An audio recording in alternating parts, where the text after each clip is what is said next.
婆婆把我们住了6年的房子卖了，卖房的钱她1分没给我。更可笑的是，她连商量都没商量，直接把钱全给了小姑子当陪嫁。我站在厨房门口，听见这句话的时候，手里还端着刚洗好的菜，水珠顺着指尖往下滴，1滴2滴，落在瓷砖上。客厅里，婆婆正在给小姑子打电话，她声音压得很低，却掩不住那股得意。放心，妈都安排好了，房子一卖，钱就给你，你嫁过去，咱不能让人家看不起。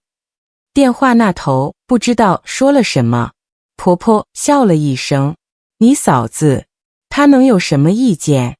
房子是我当年买的，卖了钱怎么安排是我的事。我站在那里没有进去，不是因为我不敢，而是那一刻我突然不知道该笑还是该哭。这套房子是婆婆嘴里的她当年买的，可真正搬进来以后，6年的房贷、水电、维修、家具，甚至连她后来生病住院的费用，有多少是我掏的，没人算过。因为在这个家里，女人做的事情从来没人习惯计算。我把菜放回水池，关掉水龙头，然后回了自己的房间。丈夫周成正在床边看手机，见我进来，他抬头看了一眼，妈跟你说房子的事了。我看着他，你早就知道。他手指顿了一下，也不是很早。多久？就前几天。我点点头。所以房子卖了？卖了多少？周成没回答。我又问了一遍，卖了多少？他皱起眉。婉晴，这个事情你别钻牛角尖。我忽然笑了。我问卖了多少钱，也叫钻牛角尖？不是这个意思。那是什么意思？周成把手机扣在床上。妈说了，小婷要结婚，男方家里要求有陪嫁，她这个做妈的，总不能让自己女儿嫁过去被人瞧不起。我看着她，足足看了几秒。所以把我们住的房子卖了。那套房本来就是妈的。那我们呢？她沉默了。我问，我们住哪里？先出去租。我又笑了。你都想好了？妈说以后会帮我们。帮我们什么？周成张了张嘴，没说出来。其实我已经知道答案了。他妈把房子卖了，把钱给女儿做陪嫁，然后让儿子和儿媳妇出去租房。至于以后怎么办，谁都没想。反正日子是我的，窟窿也是我的。我坐在床沿上，忽然觉得很累。不是今天才累，是6年了。结婚第2年，婆婆腰疼，我请假陪她去医院。第3年，她做手术，我在医院守了6个晚上。第4年，小姑子换工作没钱，我拿出自己的积蓄帮她交培训费。第5年，婆婆说家里洗衣机旧了，我换了新的。后来冰箱坏了，我又买了1台。家里缺什么，永远是我先买。逢年过节，年货是我置办。亲戚来了，饭是我做。婆婆说胃不好，我研究菜谱。小姑子回来，我给她铺床。这些事情做久了，最后就成了一种默认，好像这个家本来就应该这样。我站起身。周成，你妈什么时候搬？她愣住。搬什么？她不是把房子卖了吗？新房主什么时候来收房？周成脸色变了。应该还有一段时间。我点点头。那就好。他看着我，你想干什么？我没回答。我走进厨房，打开冰箱，里面有婆婆早上买的青菜、半只鸡、1盒鸡蛋，还有几瓶她舍不得喝的牛奶。我把东西一样一样拿出来。周成追进来，婉晴，你到底要干什么？我把牛奶放进纸箱。搬家。搬去哪里？我自己的地方。他脸上的表情慢慢变了。你什么意思？意思很简单。我抬头看他，既然房子都卖了，那我留在这里干什么？周成急了，你别闹。我没闹。那你至少跟我商量一下。你卖房子的时候跟我商量了吗？他一下说不出话。我继续收拾，冰箱里的东西装了一箱，厨房里的锅碗瓢盆我没动，婆婆买的我不拿，我自己买的我一件没留。电饭煲、空气炸锅、微波炉、小烤箱，还有那台用了3年的洗衣机。我把插头拔下来，周成站在旁边，脸都白了。洗衣机也搬？我的。冰箱呢？我的。那个烤箱也是？也是。他急的声音都提高了。你至于吗？我停下手里的动作，看着他。你觉得至于不至于？他没回答。我说，这台洗衣机是我买的，冰箱是我买的，烤箱是我买的，电饭煲也是我买的。你妈把房子卖给你妹妹，我没说房子必须给我，但你们不能一边把我的家拿走，一边还让我留下来继续给你们维持生活。周成彻底安静了。当天晚上10点半，我联系了搬家公司，对方问，东西多吗？我看了一眼客厅，主要是家电和衣服。冰箱多大？1.8米。洗衣机呢？滚筒。那可以安排2个人。我说，最好现在过来。电话那头明显愣了一下。现在？对。半小时后，楼道里传来脚步声，2个搬家工人抬着工具上楼。婆婆听见声音，从房间里出来，她还不知道发生了什么。看见冰箱门被打开，她当场愣住。你们干什么？我平静地说，搬家。婆婆脸色一沉，谁让你搬家？我自己。你搬什么？我的东西。她走过去，拦在冰箱前。冰箱是家里的。我看着她，我买的。买了就是你的。发票还在。婆婆一时语塞，她马上又换了个说法，你嫁到我们家，这些东西就是一家人共同用的。我点点头，那房子也是一家人住的。婆婆脸色瞬间变了，我没再说。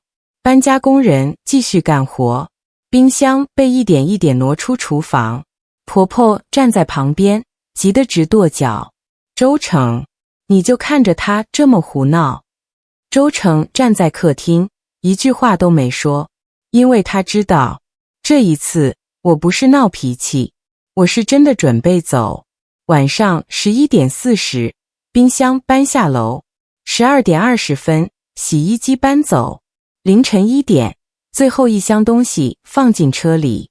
我回头看了一眼住了6年的房子，客厅还是那个客厅，墙上的结婚照还挂着，可我忽然觉得这里已经没有我的位置了。我转身下楼，周成追到门口，婉晴，你真要走？我停了一下，房子卖了。那我走。那我呢？我回头看他，你是这个家的儿子。说完，我上了车，车门关上的那一刻，我第一次觉得胸口松了一点。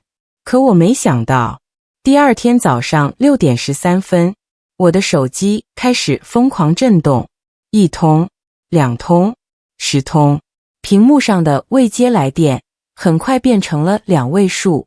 而等我睡眼惺忪地看清楚那个数字时，婆婆已经打了整整789通电话。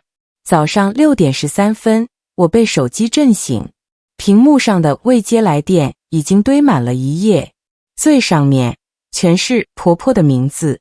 我盯着那个数字看了几秒。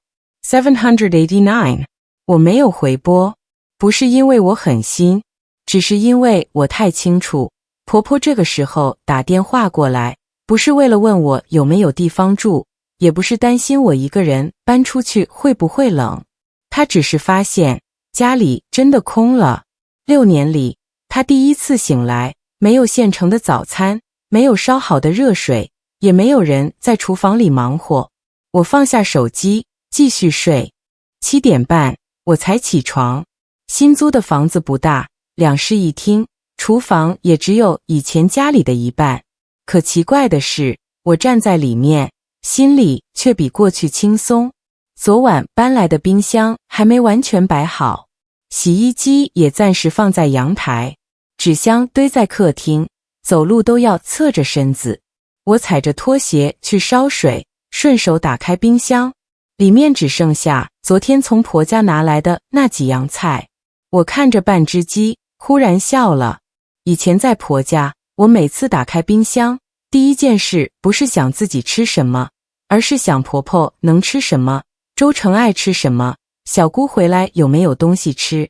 现在不一样了，我拿出鸡蛋，煮了2个，又切了半根黄瓜，一个人吃早饭，简单得很。手机又响了，这一次是周成。我接起来，他沉默了几秒。你醒了？妈一晚上没睡。怎么了？他不知道怎么开洗衣机。我没说话。还有冰箱？妈说厨房什么都没有。我端起水杯。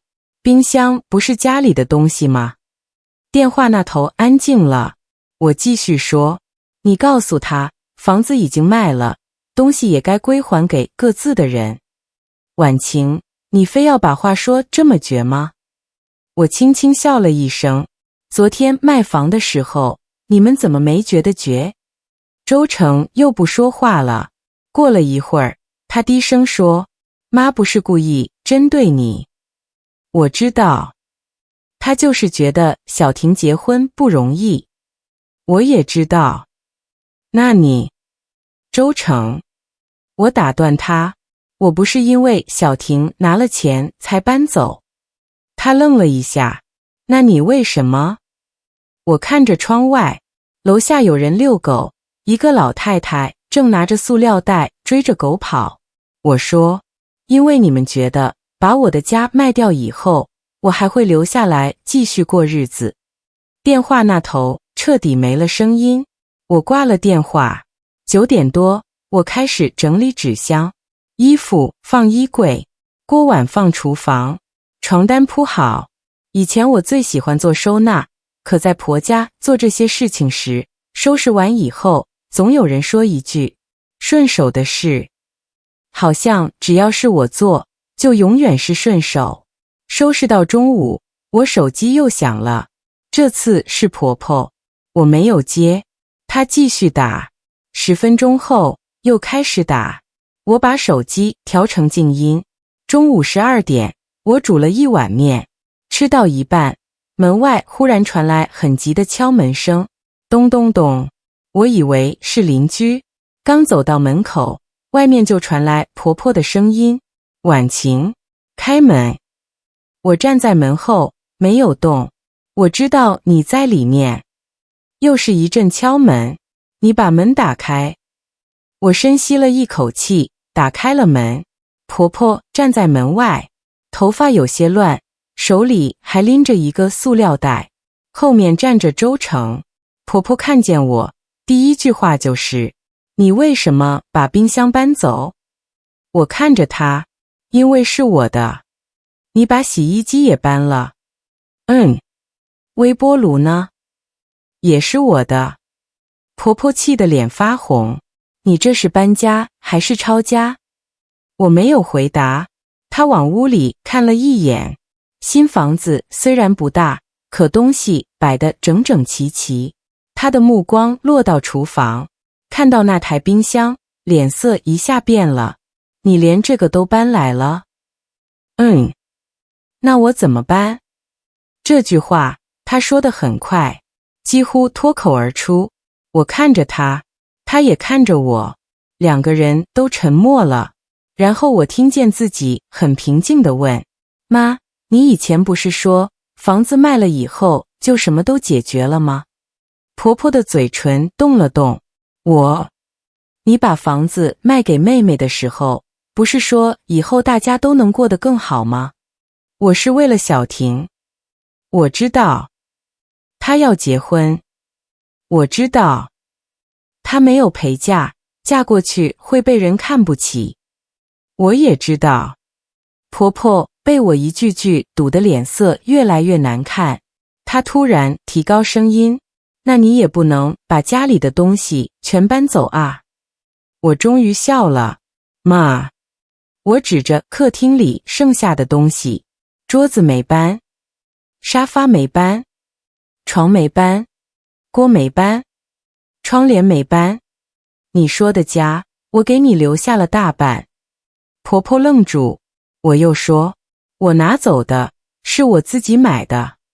她站在那里，半天没说话。周成在后面小声说：妈，散了。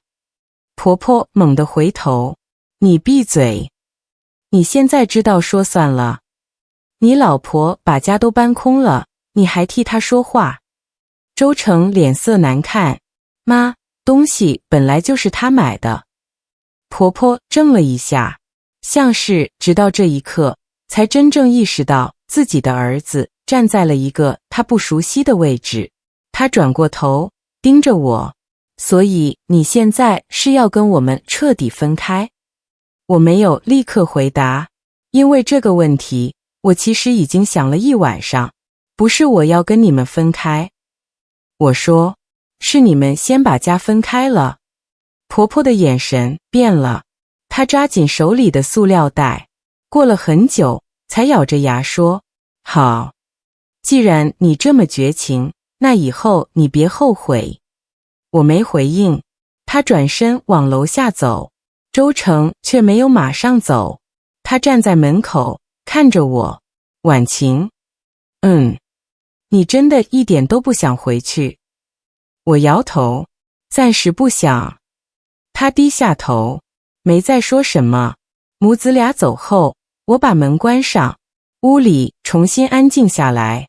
我以为事情到这里就结束了，可下午3点，我接到一个陌生电话，电话那头是个男人。他说：请问是林女士吗？是，我是你们原来那套房子的买方。我的手指停在半空，他沉默了2秒，然后问：你们家是不是还有一样东西没拿走？我心里忽然一沉，什么东西？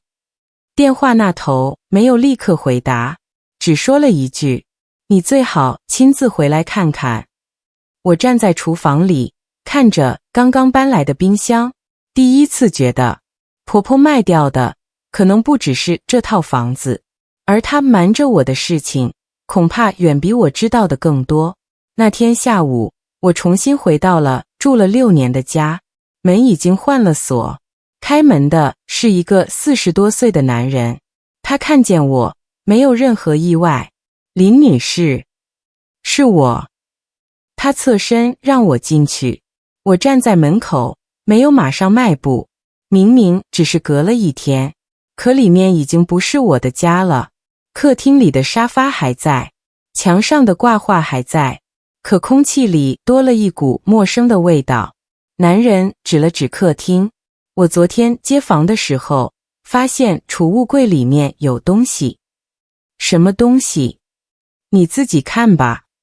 我走过去，储物柜最下面有一个抽屉，拉开以后，里面放着一个旧文件袋。我一眼认出来，那是我6年前搬进来时，婆婆让我保管的一些房屋资料。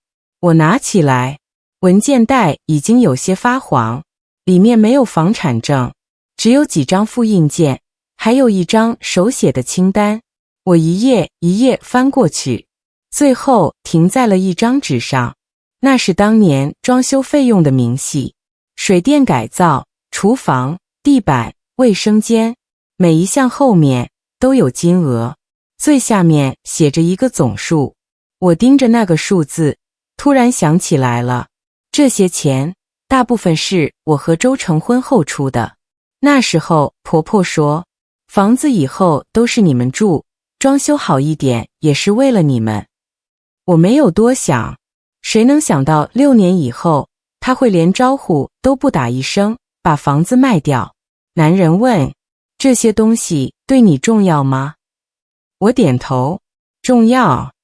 他把一个小盒子递给我，这个也是在柜子里找到的。我打开，里面是一个 U 盘。我愣了一下，这是？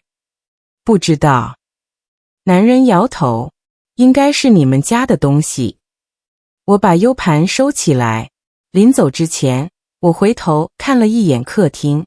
男人突然问，你和卖房的人是什么关系？婆媳。他愣了一下，那你知道他卖房的时候，房子到底是谁的名字吗？我心里一紧，什么意思？没什么。他笑了笑，你回去自己查吧。我没有再问。离开以后，我没有直接回家，而是去了附近一家咖啡店。我找了个角落坐下，把 U 盘插进电脑，里面只有几个文件夹，其中一个文件夹的名字很普通，就照片。我点开，里面没有照片，只有一份扫描文件。我越看，眉头皱得越紧。那是一份几年前的家庭资金往来记录，我没有完全看懂，但里面有一个名字，我太熟悉了，周婷。我把文件保存下来，然后给周成发了一条消息，你妈卖房的时候，你有没有看过房屋交易资料？过了10几分钟，他才回复，没有。我又问，谁签的字？他没回。我没有继续追问，而是打开手机里的银行记录，开始往前翻。6年，一笔一笔的翻，房贷、装修、家电、婆婆住院、小姑培训、过年过节，甚至连婆婆那次住院时的护理费，我都找到了。我以前从没想过要算这些，因为我一直觉得一家人没必要算得这么清楚。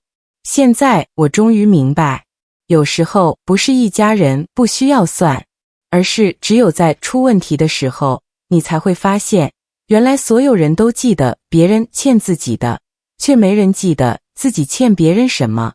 我把资料整理成一个文件夹，又拍了一份备份。晚上7点，我回到新家，周成已经在门口等我。他看见我手里的文件袋，脸色明显变了一下。你去哪了？回老房子。谁让你回去的？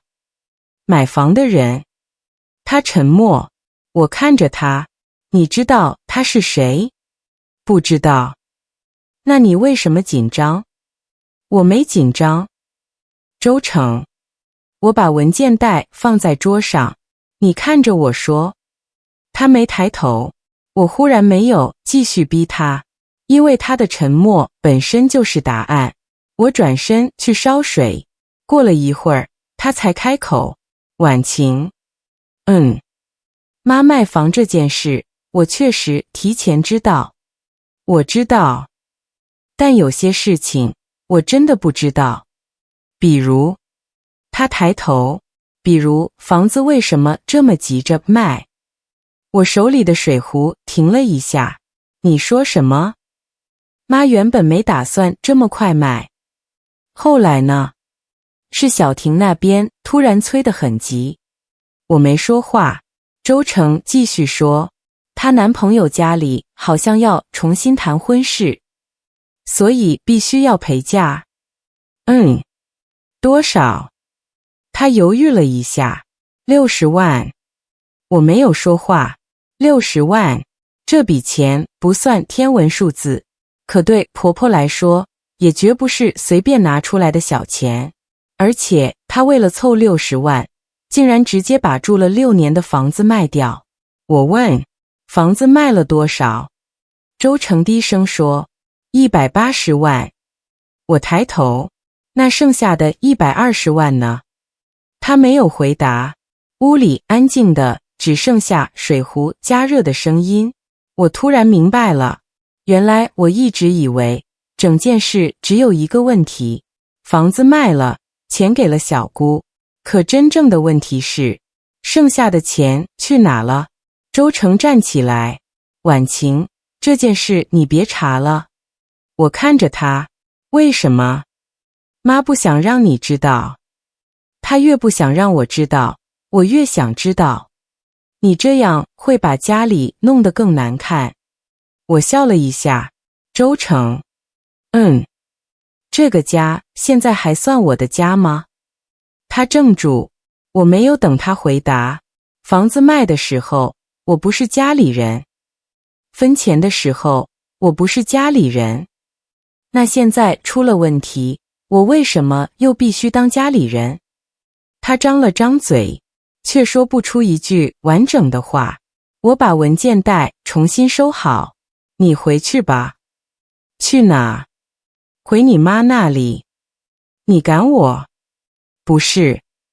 我平静地说，我现在需要安静。他站了很久，最终还是走了。门关上的那一刻，我没有追出去。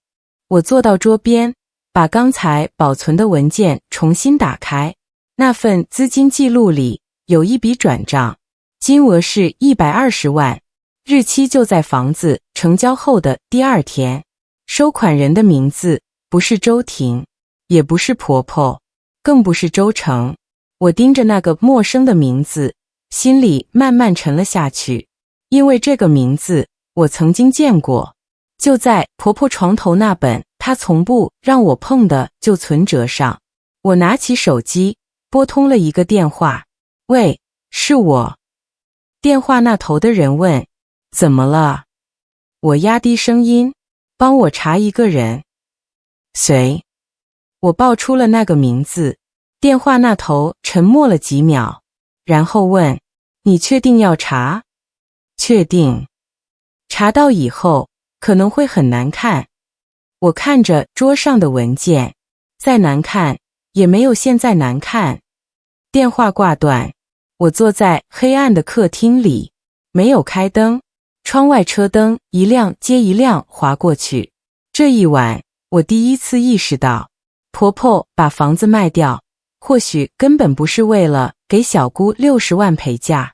60万只是摆在所有人面前的那块遮羞布，真正被藏起来的是另外120万，而那笔钱的去向，可能会把这个家最不愿意被人知道的秘密一层一层揭开。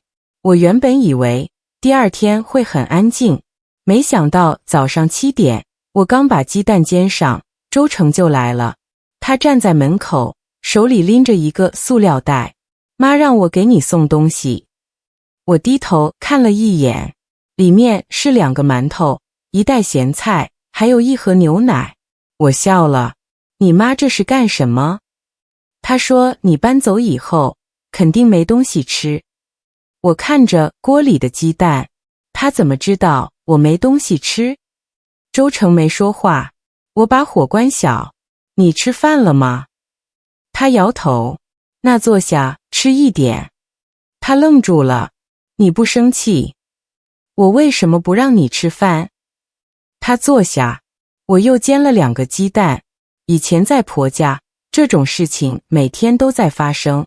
周成喜欢吃边缘焦一点的鸡蛋，婆婆喜欢喝热牛奶，小姑回来时不吃香菜。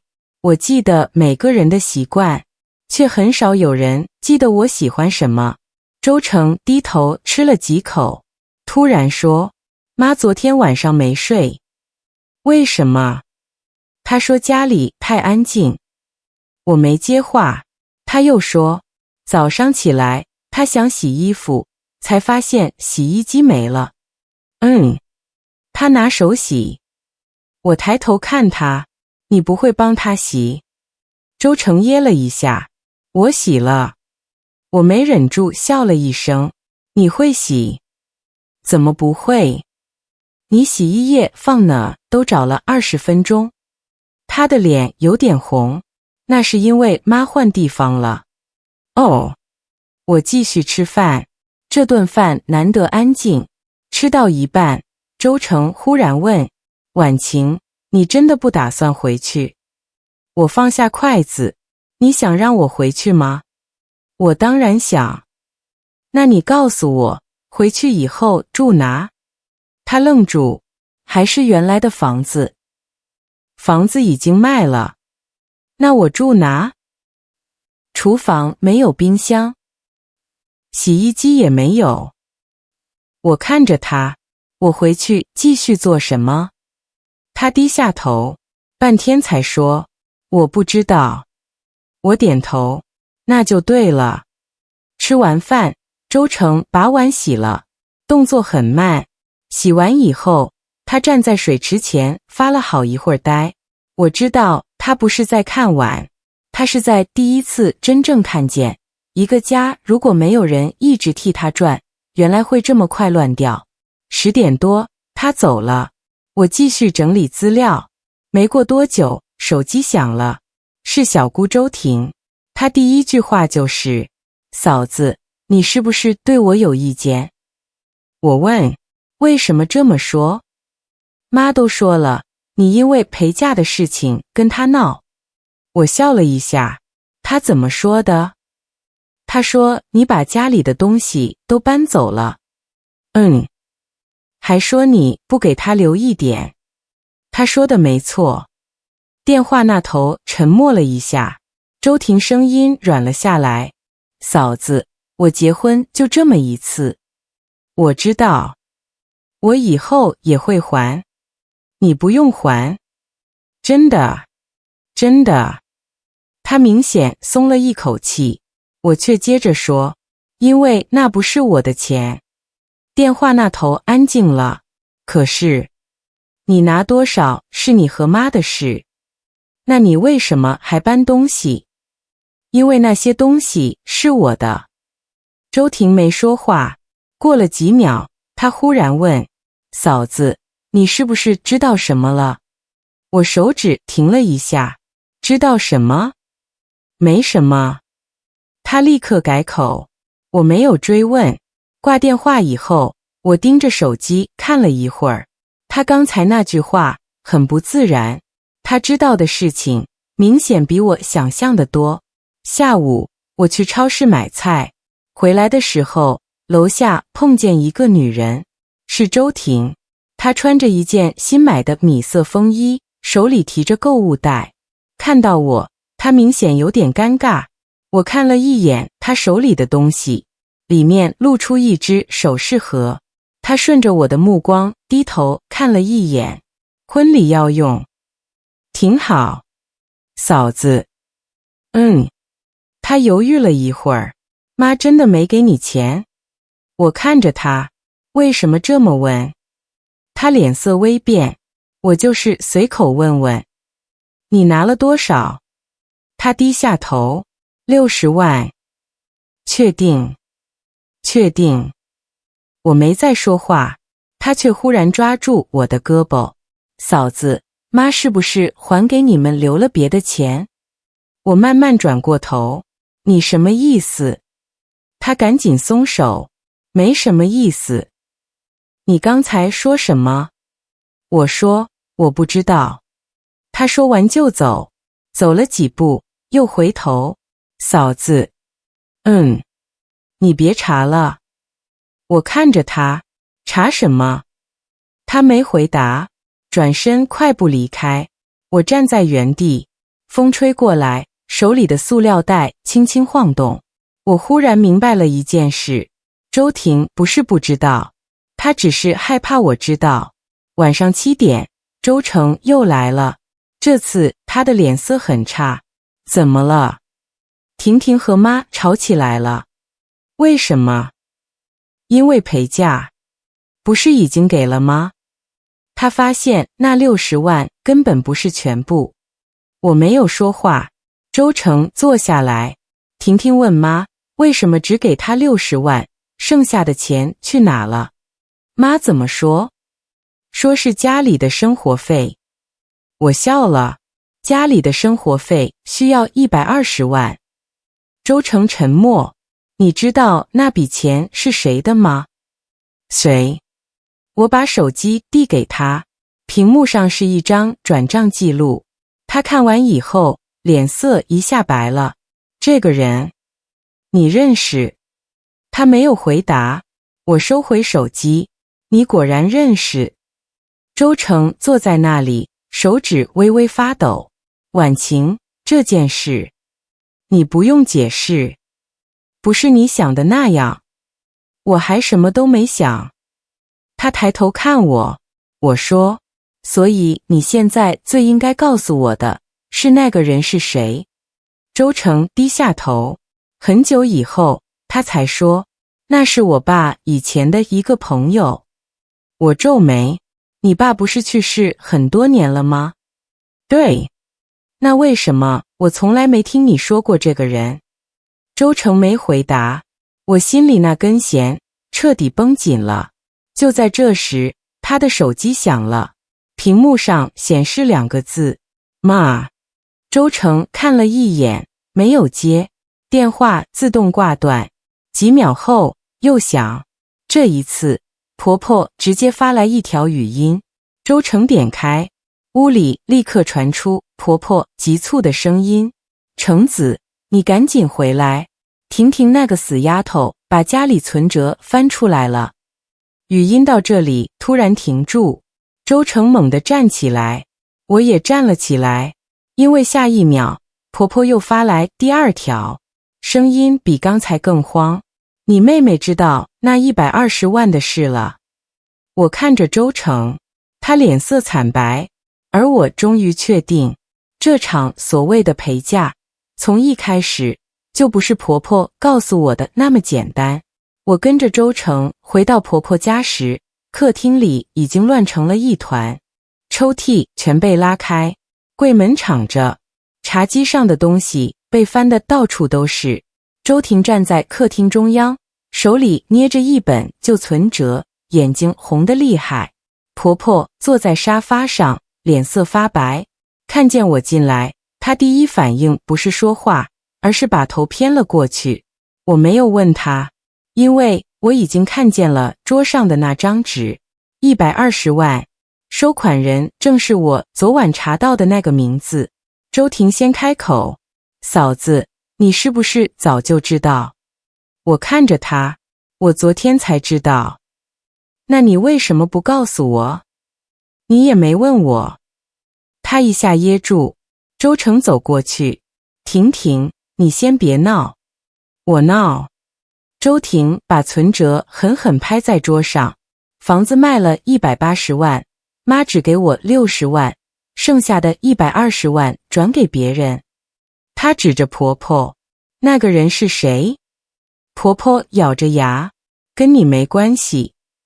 怎么没关系？周婷声音一下拔高：那可是卖房的钱。妈说那房子是你的，卖了也是你的。那你为什么不给我？婆婆脸色难看：我给你60万还不够。当然不够。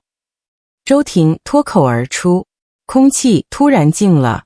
婆婆愣住，周成也愣住。我站在旁边，没有说话。这一句话其实比任何解释都更有用。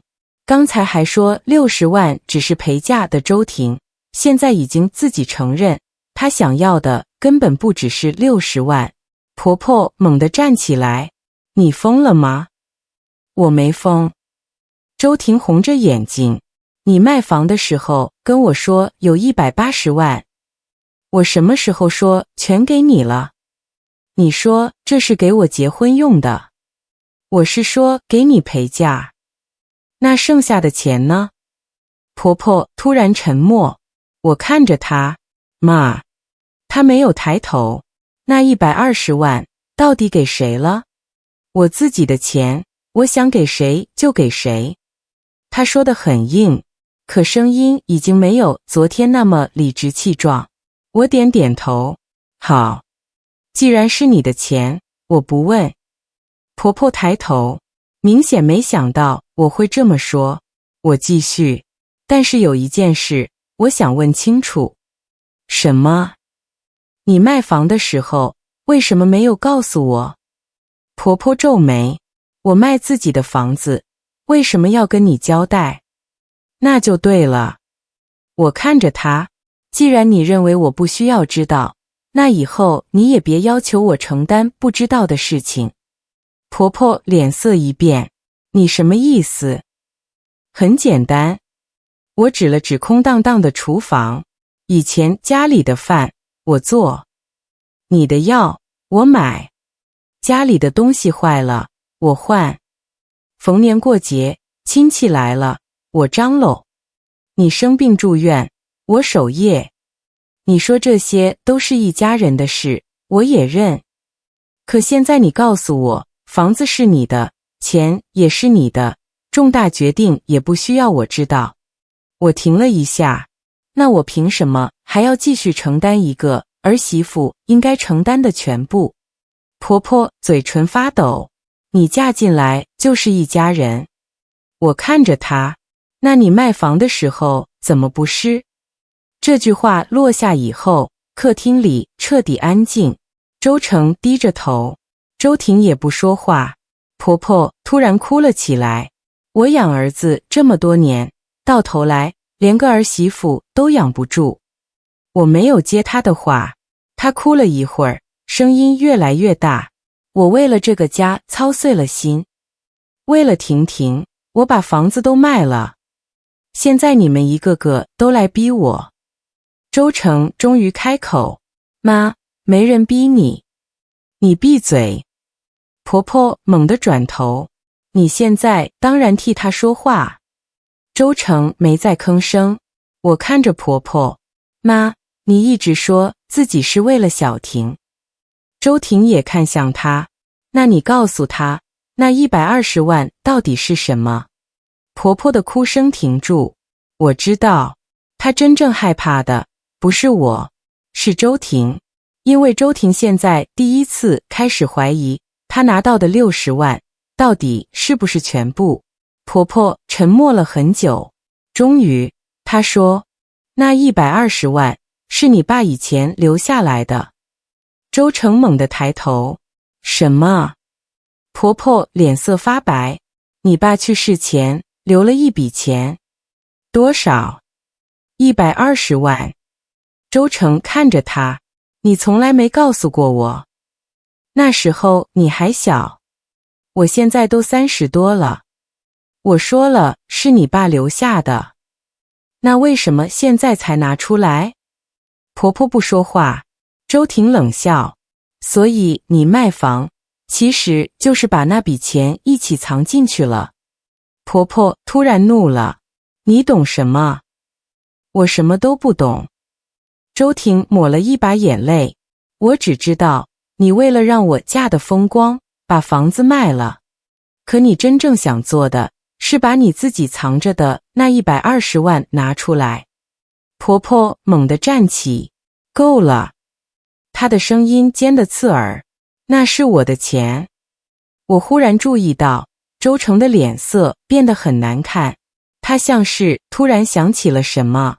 妈，婆婆看向他，爸当年是不是说过这笔钱要留给我？婆婆的脸瞬间变了。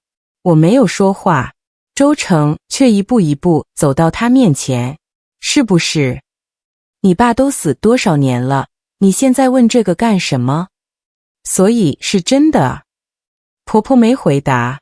周成笑了一声，那笑声很轻，却让整个客厅都冷了下来。我爸当年留的钱，你一分没告诉我。现在你把房子卖了，其中120万又转给别人。妈，她盯着他，那个人到底是谁？婆婆身体一晃，他扶住沙发，你别问了。我要问。程子，我要知道。这是我认识周成以来第一次听见他用这样的声音对母亲说话。婆婆彻底慌了，她看向我，是不是你？我愣住，什么？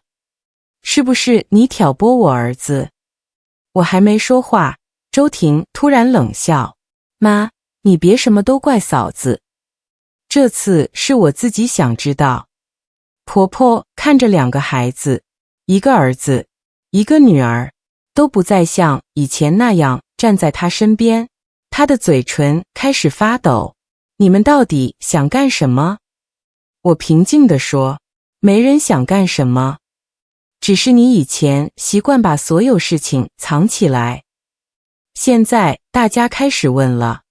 婆婆突然伸手去拿桌上的那个文件袋，我一把按住，她惊慌地看着我，把东西给我。为什么？那是我的，里面有房子的装修记录。我看着她，还有你当年亲手写的东西。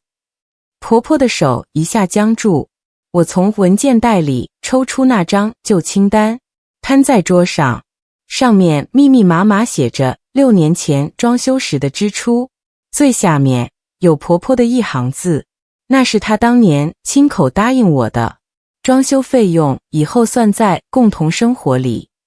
我抬头看她，妈，你还记得这句话吗？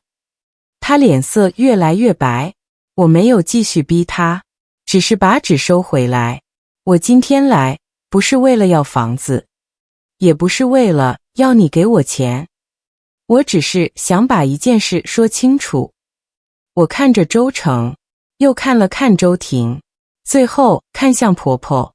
从今天开始，你们家的钱，你们自己决定；你们家的房子，你们自己处理；你们家的事情，你们自己承担。